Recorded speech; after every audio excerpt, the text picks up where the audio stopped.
Almost 1,200 years ago, in 821, Archbishop Walfrid was granted land in Otford by the Royal Charter, and it was on this terrain that Archbishop Walfrid erected an early Anglo-Saxon manor house.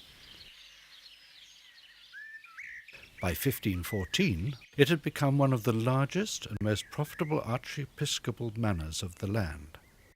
It was in this year that Archbishop Warham began work on what was to become one of the largest palaces in England. Today's few remains of the North Range can give no hint of what once was here. Facing you as you approach the palace were two octagonal towers set either side of a colossal central gatehouse. A great set of oak doors and armed guard would have barred your way, but it was once you entered the gates the sheer scale of the palace would have struck you.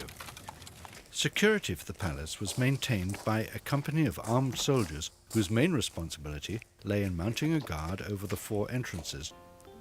We're told there was a broad bridge across the narrow moat at this point, and that guests were led by a permanent guard up to the main reception rooms on the first floor. Warham also had his own private walled garden at this corner of the moat. Canterbury estates covered a large part of southern England, and the offices held all the deeds of the many parcels of land, manorial holdings and estates. At this time all the land to the south of the palace was comprised of 222 acres of hunting forest, all part of the Otford Palace estates. This medieval hall was used primarily as a dining room for the whole household. They would eat at trestle tables which were removed after each meal.